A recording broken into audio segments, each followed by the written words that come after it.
बीडमधील मस्साजोगचे सरपंच हत्याकांडाला आता 25 दिवस लोटले, पण फरार तिघे आरोपी काही सापडत नसल्यानं राज्यातील राजकीय वातावरण तापलंय। एकीकडे खंडणी प्रकरणातील आरोपी वाल्मिक कराड सीआयडीला शरण आलाय, मात्र हत्या प्रकरणातील मुख्य आरोपी सुदर्शन घुलेसह तिघे गायब झाले, त्यामुळे पोलिसांनी या तिन्ही आरोपींना फरार घोषित केलंय। दरम्यान तिघे फरार आरोपी सापडले नसल्यानं त्यांच्यावर कुणाचा वरदहस्त आहे का, ते सापडत नाहीयेत का सापडू दिले जात नाहीयेत, हा प्रश्न उपस्थित होतोय। बघूयात या संदर्भाचा स्पेशल रिपोर्ट।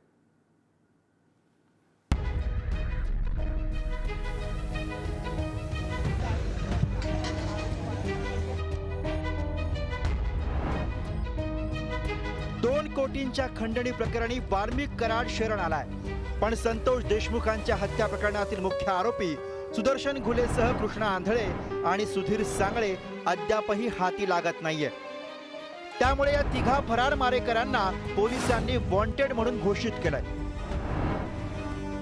या आरोपींना पकडून देणाऱ्यास योग्य बक्षीस दिलं जाईल, पण 25 दिवस उलटले तरी आरोपींचा ठाव ठिकाणा लागत नसल्यामुळे त्यांच्या डोक्यावर कुणाचा वरदहस्त आहे का असा प्रश्न उपस्थित होतोय। संतोष देशमुखांच्या हत्येला 25 दिवस उलटून सुद्धा 3 मारेकरी फरार आहेत। सीआयडीच्या 9 पथकांमध्ये 150 जणांचा समावेश आहे, तरीही आरोपींचा ठाव ठिकाणा लागेना। मुख्य आरोपी सुदर्शन घुलेचा 7 पथकांकडनं विविध राज्यांमध्ये शोध घेतला जातोय। देशभरातील सर्व विमानतळांवरती फरार आरोपींचे फोटो देण्यात आलेत। सुदर्शन घुले सराईत गुन्हेगार आहे, 10 वर्षात त्यानं अनेक गुन्हे केलेत। 2023 मध्ये कृष्णा आंधळेवर खुनाचा प्रयत्न केल्याचा गुन्हा आहे, तेव्हापासून तो फरार आहे। पोलिसांच्या दृष्टीनं 2023 पासून फरार कृष्णा आंधळे 8 डिसेंबर 2024 पर्यंत फरार होता। पोलिसांच्या दृष्टीनं 2023 पासून फरार कृष्णा आंधळे 8 डिसेंबर 2024 पर्यंत बीडमध्येच फिरत होता। महाराष्ट्र राज्याचे उपमुख्यमंत्री आदरणीय अजितदादा पवार साहेब ज्या दिवशी आमच्या संतोषांना देशमुख यांच्या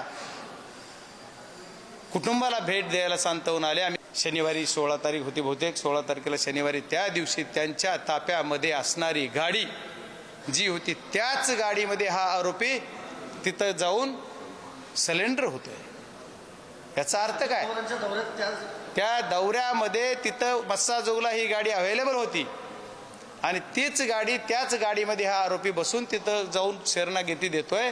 बजरंग सोनवणे खासदार जे आहेत ते काही आरोप करू शकतात, अजितदादांच्या ताफ्यातली ती गाडी आहे म्हणतायत, असं तर लक्षात घ्या। शरद पवार साहेबांच्या सुद्धा ताफ्यामध्ये अनेक कोणत्या गाड्या असू शकतात, म्हणजे त्या गाड्या काही त्यांच्या होत नाहीत।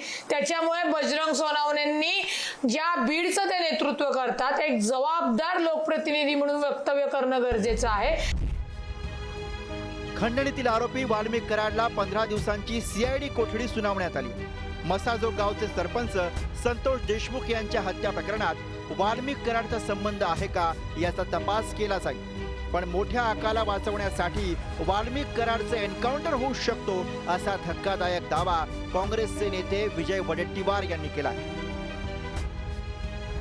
की मोठ्या आकाला वाचवण्यासाठी या लहान आकाचा एन्काउंटरही होऊ शकतो, म्हणून पोलिसांना विनंती आहे की मोठ्या आकांना वाचवण्यासाठी याचा एन्काउंटर करू नका बाबा, पण त्या मोठ्या आकापर्यंत जाण्यासाठी जर याचा वापर आहे तर तो पुरावा नष्ट होण्याची शक्यता सुद्धा मला काल एका अत्यंत विश्वसनीय माहिती जवळच्या एका उच्चपदस्थ अधिकाऱ्यांनी दिली।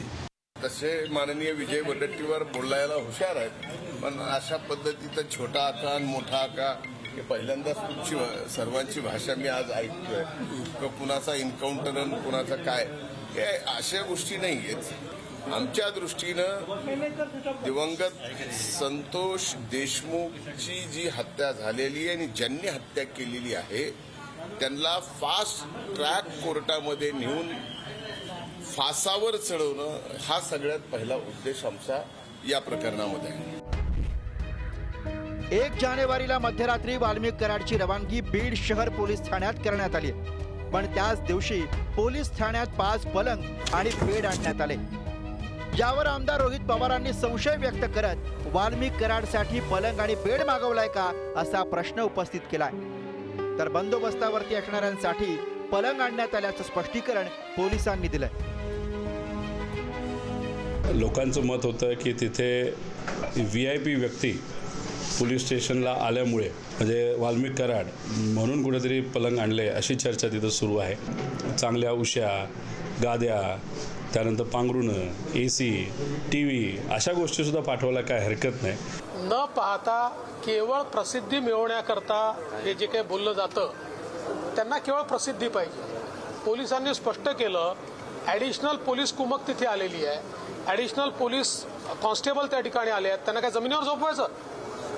त्यांच्याकरता आणलेले कॉट आहेत. पण काही लोकांना प्रसिद्धीची हाव असल्यामुळे ते कोणी म्हणतं एन्काउंटर होणार, कोणी म्हणतं अजून काय होणार. ही प्रसिद्धीची हाव आहे, बाकी काहीच नाही. वाल्मिक कराड मंत्री धनंजय मुंडेंचा राईट हँड म्हणून ओळखला जातो. त्यामुळे तपास अधिकाऱ्यांवरती दबाव येऊ शकतो असा आरोप करत विरोधकांकडनं धनंजय मुंडेंच्या राजीनाम्याची मागणी होते. पण आपला या प्रकरणाशी संबंध नसल्याचं म्हणत धनंजय मुंडेंनी राजीनामा देणार नसल्याचं म्हटलंय. पहिल्या दिवसापासून सांगतो, मोठा आका बिका कोण नाही, बॉस PM, मोठा आका, छोटा आका, काका, बाका, कशाला आका बिका काय नाही हो, नाव घ्या ना. अहो सध्या मी पहिल्या दिवसापासून बोलतोय. प्रश्न कोणाला विचारताय? त्या माणसाने पहिल्यांदा राजीनामा मागितला त्यालाच विचारताय का? मी राजीनामा द्यावा तर का द्यावा याचं काहीतरी कारण लागेल. या कुठल्याही प्रकरणामध्ये मी ना आरोपी आहे ना माझा या प्रकरणाशी कुठलाही अर्थार्थी संबंध आहे. आता या प्रकरणामध्ये भाऊचा भाऊ करायचा आणि कुणाचा तरी राजीनामा मागायचा अशा पद्धतीनं माझा राजीनामा काही जण मागतायत. त्यांचं मागण्याचं समाधान.